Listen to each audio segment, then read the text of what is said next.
안녕하십니까. 감정노동연구소 김태흥입니다.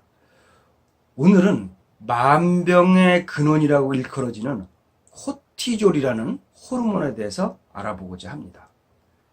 우리 몸은 굉장히 다양한 호르몬에 의해서 움직이고 있습니다.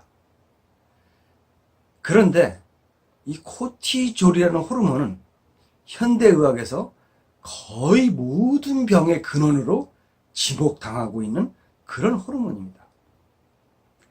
암에서부터 당뇨병, 또 심장질환, 동맥경화, 심지어 뇌까지 작용을 해서 우울증, 공황장애, 심지어 알츠하이머 또는 조현병까지도 만들어냅니다.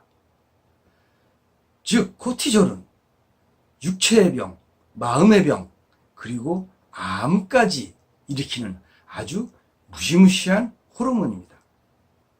스트레스 호르몬 코티졸로 알려져 있죠. 그런데 왜 이 코티졸은 스트레스 받을 때 나오며 또 스트레스를 지속적으로 받으면 이 코티졸에 의해서 우리 몸이 다 이렇게 망가질까요? 이것을 본능이라는 관점에서 한번 알아보고자 합니다.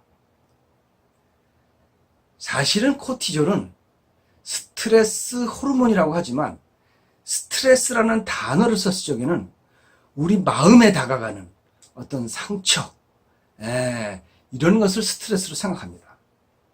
그러나 사실은 코티졸은 우리 몸을 공격 준비 상태로 만들어주는 그런 호르몬입니다. 공격 준비 상태, 즉 옛날에 석기시대 때 사자나 호랑이가 공격해 왔을 때 또는 적이 공격해 왔을 때 우리 몸을 공격 상태로 만들어야 나가서 공격을 하든지 아니면 방어를 하든지 해야 되는 것이죠.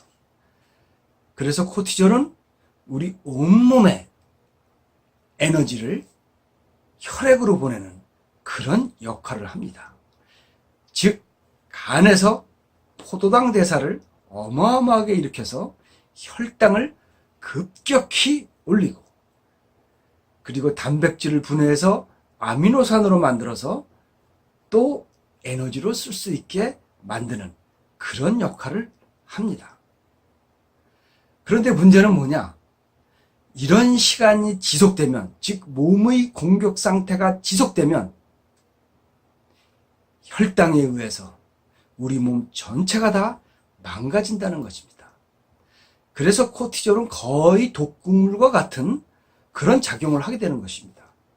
코티졸이 심장에 들어가면 관상동맥질환, 혈관에 들어가면 바로 동맥경화, 간에 들어가면 간경화, 뇌에 들어가면 우울증, 공황장애, 알츠하이머, 그리고 조현병이라고 불리는 정신분열증까지도 일으킬 수 있는 것이죠. 심지어 당뇨병, 암까지 만들어냅니다. 암은 사실은 우리 몸에서는 매월 1000개에서 5000개 정도의 암세포가 매일 생겨나는데 이 암세포를 죽이는 우리 자체 내에 면역세포가 있습니다. NK세포, T세포라는. 이 코티졸은 NK세포, T세포를 다 망가뜨릴 뿐만이 아니라 이런 세포를 생산하는 조혈모 세포까지도 망가뜨립니다. 옛날 석기시대에는 이런 외부의 공격이 1년에 몇 번 있지도 않았고 그리고 사자나 호랑이가 나타난다 하더라도 1, 20분, 2, 30분 공격하고 끝나기 마련인 것입니다. 그러나 현대에서는 그 사자나 호랑이가 어떤 형태로 나타나느냐? 바로 여러분 직장의 무서운 상사, 또 여러분들의 그 무시무시한 거래처의 담당자, 혹시 또 서비스업에 계신다면 어마어마한 진상고객, 이런 것들이 바로 과거의 사자나 호랑이로 나타나는 것이죠.